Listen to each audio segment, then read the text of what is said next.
Congratulations on a victory. What are your initial thoughts after a performance like that against Pedro Munhoz? It just feels good to be back on a win streak, I guess. I had a couple fights that didn't go as well. My body just wasn't feeling in rhythm, and it feels good to be back in rhythm. That first round, you got dropped twice. Was that just you were out of place, or was it this Pedro Munhoz? Did Pedro Munhoz do something that kind of threw you off in that first round?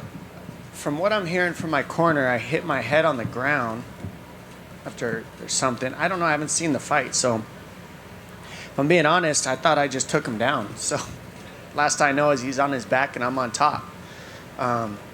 So I guess the rest of it, I conveniently don't remember.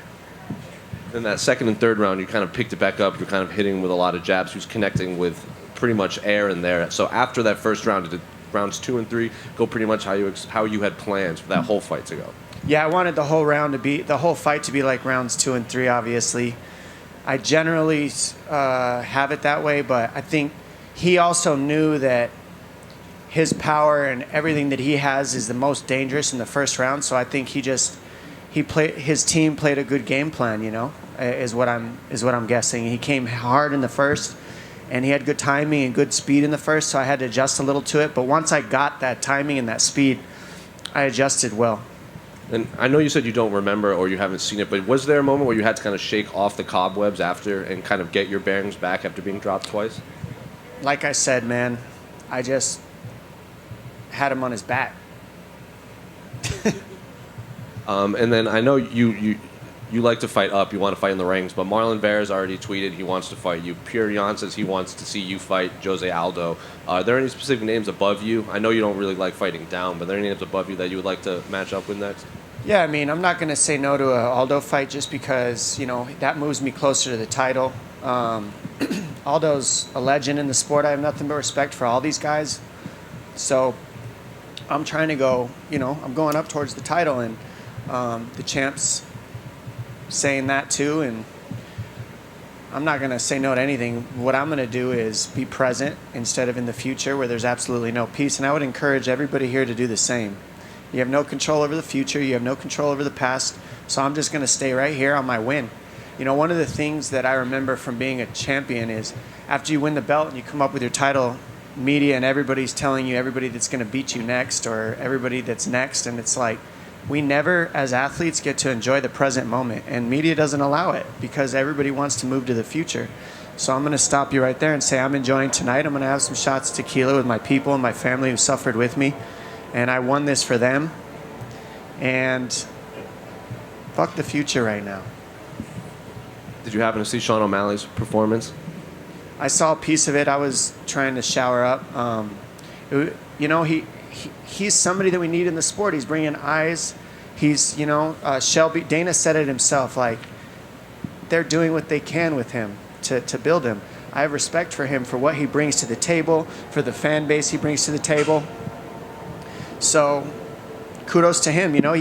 He faced somebody that he knocked out. He's knocked out his last couple opponents. He follows through with what he's supposed to do. Hey, Dominick, right here. Dominick, I've kind of replayed Wednesday quite a few times. When I asked you that question, my big one, did you actually mute Daniel Cormier's commentary, or were you just taking a jab at him and it got blown out of proportion in the last 72 hours? So I didn't eat or drink when you guys asked me questions for like 3 days. We're all dieting, so we all do the best we can, except for Cormier. He never diets. But the truth is, like, I love Daniel Cormier. He is my brother. I work with him. I work alongside him. We are a team. He says I'm dry. I say I add a lot of seasoning, but I need him in order to be successful in that job. You can't just have a one-person booth. I need him. I need Joe Rogan. I need Michael Bisping. I need Felder. I need all of them. So if you make a headline, make sure you say Dominick Cruz needs the whole team. Fair enough. I want to ask just a bit of symmetry. People talked about, a couple years ago, your fight with Cody. Recently this year, we see Joseph Benavidez retire. I'm sure you've seen the result. It did not go Cody's way tonight. And yet Dominick Cruz is still here, still going, still fighting top opponents. I mean, what's the secret? I mean, so some fighters, as you know, those injuries, they don't really come back and get to enjoy this kind of success. That's a great question. I think if I'm gonna none of us know what's gonna happen before these fights. None of us. Well, you can say whatever you want, but none of us know. So you just put in the work. I put in the rounds. I put in the work, and I showed up, and I'm able to execute. It hasn't always gone my way. I've got 3 losses, so I learn a lot from my losses, and I make adjustments. I think even my media, I'm speaking differently. I have a different view on this whole thing, this whole game, after winning the title, losing the title, winning the title, losing the title. And then now they got me, down number 9 and just working my way back up the rankings. Like it's a humbling experience. Let go of the ego, be a team with everybody. I need the whole division to be who I am. I look at and now as an analyst as well, I look at everybody as like teammates. It's different. I used to just see it as I'm going to kill every one of you. And now I see it as I need all of you to do anything. It's just a different frame of mind for me. And I think I've had to rebuild that through the injuries, rebuild my mindset through the injuries that I've had, and rebuild my mindset through the losses that I've had, and learn along the way. But I don't know why other people haven't been successful. I haven't been part of their camps, but I know that Cody is a champion, obviously, in his heart and mind. I think he'll get back on track. He's still very young. Cutting down to 25 is, I don't even know how that's possible for him, but he made it work, and he said it was easy. So I think he'll be fine. Just give the guy some time and let him find his bearings with his team or whatever he needs to find. I got nothing but faith in the guy. And as for Joseph Benavidez, he's a legend too. I love that guy. Like I said, I wouldn't be where I'm at without him. I had 8-round wars with that guy, and I have a cut on the bridge of my nose from him that I'll never forget. Things like that, they become a piece of your life forever. If I'm late to the party with this, I apologize, but is there a particular reason why you like standing up during these things as opposed to everyone who likes to sit down? I couldn't tell you why everybody sits down, but they should stand up, because we're all standing up. We're all on our feet at the end of this thing. It's about self-respect and representation for me, and my foot hurts, and it's almost like, who cares? It's a me thing, for my own mind, for my own spirit, whatever. I don't know. It's just me. The chair bothers me. It's like going out on crutches or going out in a wheelchair, even though your foot's broken or something hurts. I don't know. If I don't have to, I won't. Congrats, Dom. Thanks. Dom, right here. Congrats, man. So this year, now that it's over for you, 2 fights in this year, 2 wins. It's the first time in 5 years that you've been able to get multiple fights in a year. And I wonder for you, what's that experience been like? Has it been helpful for you? I mean, you look back on it. Are you happy to be able to now rack these up? I'm super happy to fight twice in a year. Are you kidding me? I think the reason why I'm ranked where I'm ranked is because I haven't been as active. Pedro Munhoz is ranked above me because he's been more active than me. And, watching Dustin Poirier fight his 3rd title fight in a calendar year the guy's a monster. That's epic. There's a handful of MMA mixed martial arts champions who have fought 3 title fights in 1 calendar year. I have been one of them, but there's not a lot of us. Usman's another. There's more. But anybody who does that, I'm going to tell you right now, savages, because your body takes a beating in these camps, and they're all 5-round fights. So to be able to come in here and do two fights in a year, and then don't forget, I'm working too. I'm working a full-time job while I compete at the highest level, and I'm also working a full-time job at the highest level. You know how hard it is to talk for 8 hours next to Daniel Cormier and Bisping and not say something stupid? It's hard. So you got to be sharp. You got to be present. There's a lot I'm trying to do here for the sport. I love this sport. I love the athletes in this sport. I want to represent them the best I can. I do it for them. I do it for my people. And I just feel grateful and blessed to be in the position to be able to have all this. I mean, I had a friend of mine that say, man, it's so cool. You get to do martial arts for a living. That's it. My friend Jimmy Harbison. And I'm like, you're right. That's pretty, wow. I'm running around, shadow boxing in the parking lot, stretching on an electric box, getting ready for a fight. And that's my job. What a trip. And only other thing from me, if If I'm not mistaken, this is now year 17 for you for this career. Can you hold it a little closer? I can't hear you. I got you. If I'm not mistaken, this is now year 17 for you in your career. 17 times you've walked to the cage in a non-title fight, and you've won all 17 of them. I just wonder for you, what is that record, 17-0 non-title fights? What does that mean to you? I mean, I haven't really been keeping track of the stats because it's not done. I'm working on celebrating my my present moment and my victories more. It takes practice. You know, a lot of us get our results and we just pass right by it like it's nothing. So that's part of why I'm trying to stay present and not move to the future like I've been saying. It's nothing personal. It's just it takes practice. It's not easy because I like to keep going. I like to create results. To get to be at that to break records the way I'm doing, to keep doing what I'm doing. Like I said, I'm very grateful. I feel like there's a lot of luck mixed into it, but we make our own luck. You know, when people say good luck, I say luck is for losers. But at the same time, I'll take it because, you know, you need everything you can get in this sport. Look at these savages in my division. Look at everybody in this thing. Best in the world. These guys are the freakish athletes with a lot of humility. You can talk to any one of us. You try to talk to somebody who plays a game like football or basketball, you can't even look at them, or baseball. They won't even look at you half the time. I've done it. I've been there. So I just love these people. I love the sport. And I'm glad that I can be here and do what you said. I didn't know that. So thanks. Congrats, man. Hey, Dominick, congrats on the victory. Just got a question for you. At the post-fight, you made a little bit of a jab at Keith Peterson, congratulating referee Mark Goddard. Question for you is, in that first round, did any kind of flashback go back to the fight with Henry Cejudo? Do you have any kind of doubts or trepidations that they would stop the fight? And what was going through your mind? Well, no, I had a conversation with Keith Peterson in the back before that fight. Hey, I'm willing to die in there. Do not stop this early. And when you stop a fight with 1 second left on the clock and I'm working my way up, I just made sure and talked to Goddard about that and said the same thing. He was looking me in the eyes the whole time. And you know what? I wasn't taking a stab at Keith Peterson. I was giving kudos to Goddard. Do you see how that happens with media? Like, that's always how it happens. It's like, who said I took a stab at Keith Peterson? You did. I didn't. So I'm not mad at you, but I'm saying that's how things get twisted up in this world. I was giving kudos to somebody, and it got twisted into me stabbing at Keith Peterson. That's not true. Me and Keith Peterson spoke one-on-one, eye to eye. And I took responsibility for putting myself in that position. He took responsibility for where his position is in that place. And you know what? Keith Peterson has shown up and done a great job in his fights. I've seen an adjustment. He's let some people go. I mean, I don't know if you've watched his last few fights, but he's let some people go that I was like, yes, please, I wish you would have done that for me. And we're all adjusting in this thing. We're none of us are perfect. I understand that.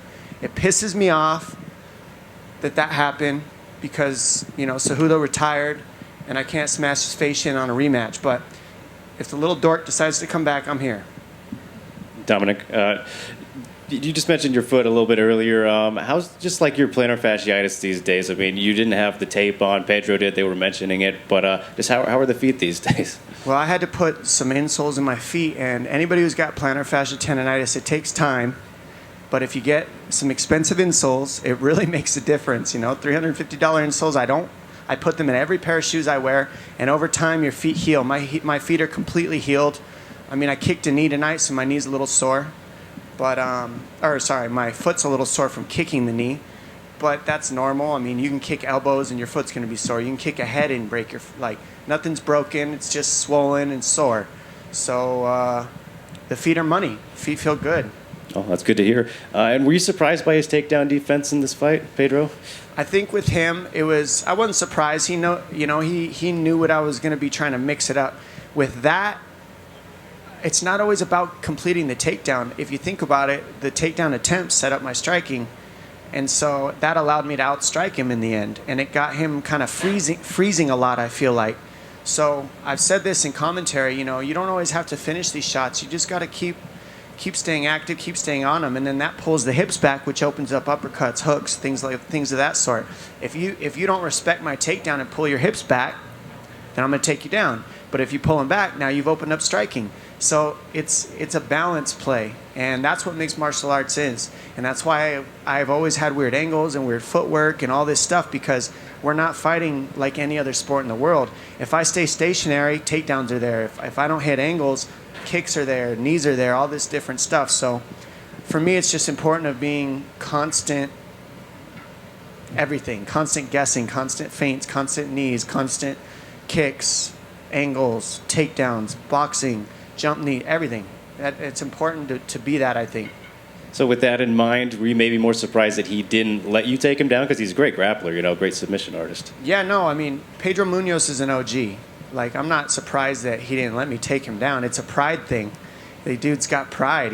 Nobody wants to be put on their butt. It takes a man to hold another man on his back, is what my wrestling coach said in junior high. And, if you watch judo, if you watch jiu-jitsu, anything, I mean, some people are nasty guard players. Pedro Munhoz he's got a guard, but he's more of a top jiu-jitsu player, so he doesn't want to be on his back. He did a good job defending the takedowns. Kudos to him, but I'd expected nothing less. The guy's a beast. I mean, people should be talking more about his legacy, I believe, but what do I know? And did you notice a difference, going from the Apex to, back to a normal show? Yeah, definitely. Completely different. The fans make this, is the best thing I can say. The fans make this sport. It feels so different with fans. Like, it's a completely different sport with fans. Completely different. In the Apex, don't get me wrong, it's great think about this. The UFC has kept us working through the entire pandemic. Kudos to Dana White. Kudos to UFC, IMG, WME, Hunter, Sean Shelby. Listen, they're not forcing things on us, if you know what I'm saying. We're all free to do what we need to do so we can keep working. We have all stayed employed through this entire thing. The UFC has gone up almost 50% in viewing. It is the fastest growing sport in the world. They're doing their job. They're not forcing anything on us. They pay us. Like, you want to talk about pay from us? We're all making money. Well, half the nurses in the world are being laid off. It's tragic. Thank you, UFC. I will always have your back for this time. I will always remember what you've done for me and the rest of these fighters. It's pretty incredible if you really break it down and think about it. And last one for me, Dom. I'm not looking too likely that we'll see any of these matchups, but if you could get one back, would you prefer Cody or Cejudo? Oh, I definitely prefer to fight Cejudo again. I just that didn't do well with me with the way that I mean, like I said, 1 second on the clock. I needed more time to just get going. I didn't have, I don't want to make excuses. It was in a pandemic. You had no training partner. I took that on short notice. He had a full camp for Aldo. I vied for that. I pushed for that fight. Aldo got shut out of the country because of the pandemic. He was supposed to have that fight, so they were training for 12 weeks, 10 weeks before that fight. I got like 5 weeks. I sparred, I think, 10 times before that fight after shoulder reconstructive surgery. Not an excuse, but I know I can show up better. How I showed up tonight, this version of me is with all the sparring rounds that I need, me training the way I know I can and the way I know I need to, and that's a different fight with him. Don't get me wrong. The guy's an Olympian. He knows how to fight. Still a little dork, though. Congrats, Dom. Dominic, you were adamant after the fight to make a point about that we need to stick together and not let them divide us. Can you illuminate on more of your thought on what you meant by that? In this time, whatever's going on with who's leading this country, there's a group of 12, 15 people making all these decisions for the entire world right now in the United States, especially, and stay at home for Thanksgiving, don't bring your family, like everybody's divided in their opinions. So what I'm trying to say is if you take a bucket of water and you dip it in the ocean and you separate it and you put it on land, that bucket of water is going to disintegrate. It's going to get mosquitoes. It's going to get stagnant. It's going to evaporate into the world. But the second that starts happening, no matter how dirty the water is, no matter how nasty it is, if you pour it back into the ocean, everything goes back to normal. It survives. It's so important that we come together and not separate. Separation is not going to heal us. Coming together, working together, and let's say you have different opinions. Be neutral about it. Nobody needs to be right or wrong is what I'm trying to say. It doesn't need to be judgment. It doesn't need to be right and wrong. It could be, let's be in possibility together instead of you're right and I'm right, or I'm right, Like be in possibility that we both can be right. And now, you could sit on that end of the table, I'll sit on this end of the table, but we're in the house together. Let's all come together. It's so important because that's what we are as humans. We are all one. We're all connected. I can't stress that enough. and to me, that's what will save us all during this pandemic. And about coming together, when you were walking in, you were talking to one of the coaches of Alpha Male, and which the rivalries, a big one in MMA. What is your relationship with Team Alpha Male nowadays? Honestly, like I said, I've really changed my speed on things a lot with where I'm at through the injuries, winning the belt, losing the belt, winning the belt, losing the belt. It's like I couldn't be where I'm at without them challenging me the way they did. I couldn't compete at the level I do without the wars I had with Alpha Male. I faced half their team. I mean, they paid for half my houses. You know what I mean? I'm so grateful for them. So I love those guys. I do. And Emmett, he's a beast. That dude just came after ACL surgery and got a win. I can tell you what he did is monumentally tough. And he beat a guy who's an active fighter, who's young, hungry. Ige's no joke. So respect to Ige, respect to Team Alpha Male for what they're doing. They're still in the game, still going. Look at Emmett. And yeah, nothing but love.